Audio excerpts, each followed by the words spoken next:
what's going on with my business? Like, I ended up having to pay this ridiculous, I can't even get into it because I'll like burn the whole thing down. But it was a ridiculous tax that you're generally exempt from if you file by a date, which why do you even have this rule that punishes small businesses who are usually drowning, and it's easy to miss this stupid arbitrary date. And so the city of LA came after me, and they basically shook me down for like $4,000. And I was like, this shit keeps me up at night, Joe. Yeah.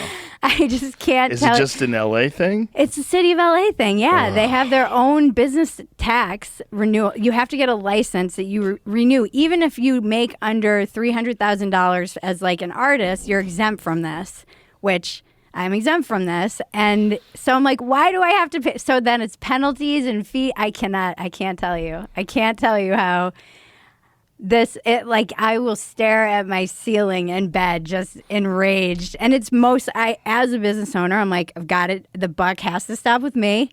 I want to blame everyone. And sure, this is a bullshit law. And maybe my tax guy should have been more aware of this.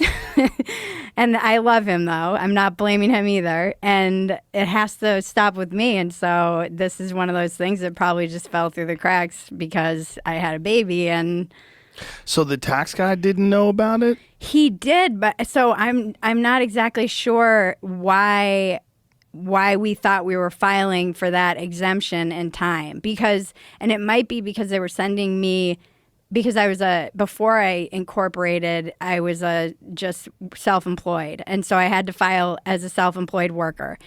They kept sending me a little card to renew my license, but it was to me personally. So he very well could have thought that we were renewing it, but it wasn't for the corporation. It was for me personally. It's like I'm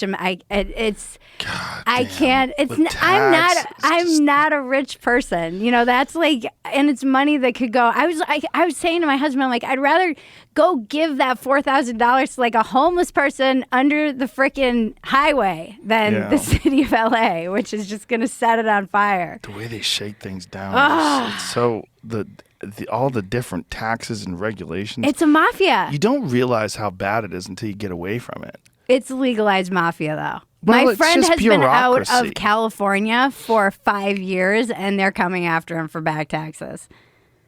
Oh my god! And they'll just take it out of they'll like garnish your wages. Well, did you see the thing that they were trying to do where they were trying to tax people once they leave California? Yeah, they were trying to pass that law. Yeah, which is so wild. Even if you left, you still owe us money. Yeah.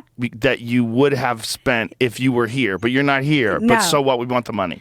Because it's a mafia. It's just slimy. It's just bureaucracy. This is legalized mafia tactics, though. And there's no recourse. There's really nothing. I talked to a very nice woman. I never blame the people who are just enforcing these ridiculous laws. And I was like, is there anything I can do? And she said, well, you might be able to apply for an exemption on your penalties. You get a one-time kind of exemption. And I was like, what about all of the taxes, which I would be exempt from? And she's like, there's absolutely nothing you can do. Like, it's like once it's set in stone. I'm like, how is anyone doing this as a small business? Because anyone who has a small business knows you're always, particularly when you're not making like millions of dollars and have lots of people doing this stuff for you, you're always trying to just keep up with all of the things that you have to manage. Well, it's so different than any other business, like running a state, because any other business you would say, well, where are our unnecessary expenses? We need to pare them down. We had to figure out like what makes things profitable, what's necessary, what's not. And with bureaucracy, they don't do that. Instead, they have so many people. We need to figure out new ways to suck money out of these poor people that are stuck, literally rooted in this state. So let's just like figure out ways. Let's raise the tax. So they raise the taxes. The state taxes now are 14%. Which is so high. That's crazy. So high when you could just go to Nevada and it's zero. I know. You just drive over there 4 hours and you don't have to pay anything, which is like a lot of my friends did. I have a lot of friends that moved to Nevada. I actually know a lot of people too. That's been one of the big exodus states. Nevada is actually nice. Like if you live outside of the Strip, like Henderson, and there's a few of those other towns. They're nice towns. They're really nice places to live. Yeah, there's really beautiful kind of up in the hills area. Oh, yeah, gorgeous. Yeah. Hiking and mountains. That's the same as Vegas. Yeah. There's a lot of nice like hiking and Yeah, that's what we're talking about. We're talking about Vegas. Oh yeah, I thought you were talking about Reno. I was thinking No, well, Reno too. Yeah. Well, Reno, you have Tahoe. You have a lot of beautiful areas in like that's near Lake Tahoe. I don't know why I was thinking Reno. But Vegas itself